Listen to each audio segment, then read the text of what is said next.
Post-surgery, intimacy was pretty much non-existent, really. And I think that that's mostly a partner thing as well. I think a lot of it comes down to your partner not wanting to hurt you. In the lead up to my surgery, I had a full heart study, which is like an angiogram, and I had the biggest bruise you've ever seen on my leg. It was huge, massive. And my partner at the time just didn't want to come anywhere near me, didn't want to hurt me in any way. So it was just left. But all forms of intimacy, and including cuddling on the couch and things like that, were just left. And post-surgery even more so. You're worried about, well, I'm assuming, you worry about cuddling a person and hurting them.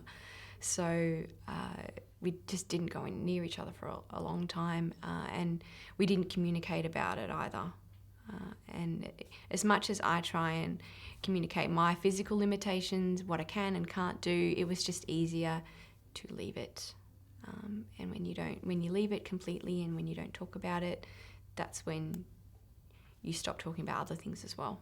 And then the relationship fell apart from there. As soon as communication stops, everything stops.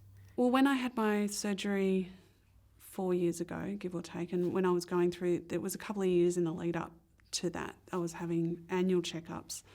I was fortunate that I was with my now husband, James. So we've been together over 10 years, and he was the absolute rock beside me, going through all that. He was there, and I didn't have to navigate a lot of the things that some people might have to navigate around dating and dealing with that medical cloud and dealing with very real health challenges. Because I was with James, and we were great. We were married about a year. It was about 8 months before I had my heart surgery. So it was very present through the time of our relationships, early days, and navigating intimacy and all that after heart surgery. It's a lot easier when you're with your husband as opposed to being out on the dating scene, I'd imagine. I can't speak for that because that's not what I experienced. But I know for me at times it was really, I felt like my husband got a bad deal sometimes with me medically, but he's reassured me many times otherwise that he has no regrets in that department or anything like that, but also that he thinks the challenges we've had to face have made us stronger and much stronger as a couple as well through everything we've had to face medically. So, yeah, I'm pretty lucky like that. When it comes to intimacy, it has been a challenge, a very big challenge, because more me, that I am really very much focused on what my heart rate is doing all the time. So I have been for a long time unwilling to do anything because I don't want the heart rate to flare up.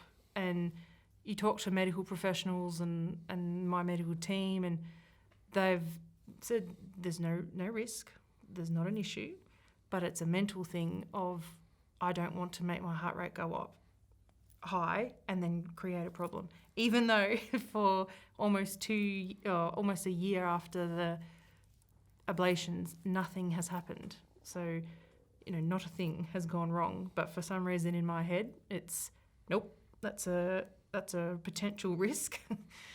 Not doing it. It can be challenging, but it's not. I don't think it's completely irrational. We know, and we didn't know early in the piece. We sort of touched on that.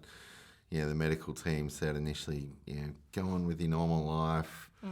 We don't know what it is, but also we've got no reason to suspect you'll have more problems.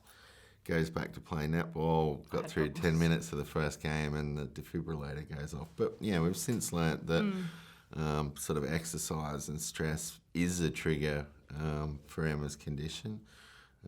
As she said, thankfully she hasn't had any episodes for over a year now, and hopefully it stays that way. But it is a risk factor. It is an issue, and I don't know. There's an easy answer for solving the intimacy thing. But I think for a lot, when you said before, a lot of it is because we were both really struggling.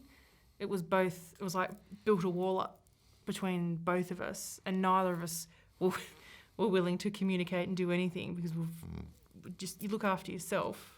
And so I think there was a lot of we have to solve that part first before we sort things out. What's the word? Intimately? What's the word? Yeah, That intimately. word. We'll go with that. Intimately. Yeah. Yeah. I was really apprehensive for a lot of my teenage years of what it would be like when I first had sex and what a partner would feel like when I had to sort of say, look, I've got a scar and I probably won't be able to keep up because it'll be really difficult for me. And that made me really apprehensive. And I think sex generally probably makes teenagers anxious, especially as a woman. But to have that further complication, I always felt, would I be rejected? Would that change things? Would that mean that I would be less attractive to someone? And that really played on my mind for a long time. You always talk to your friends. I talk to my sisters. But beyond that, it was within our marriage that we dealt with it. You get medical advice after you've had heart surgery around what to do, what not to do, what to avoid. And there's certainly guidance in that framework. But beyond that, it was just more me and my husband just trying to navigate it all together, I suppose. My advice would be to talk about everything, no matter how small and irrelevant you think it is. It's probably not irrelevant. If you're worried about hugging your partner, tell your partner that you're worried about hugging them. If you're worried about, them lying on you on the couch or something, then tell them. If you're worried about, something happening during sex, then ask them if they're up for it. Ask them if they're comfortable. Tell them you still want them. Talk your way through all of the small things, the insignificant things, because they're not insignificant at all. Everyone just wants to be loved and held, I think. So keep that going.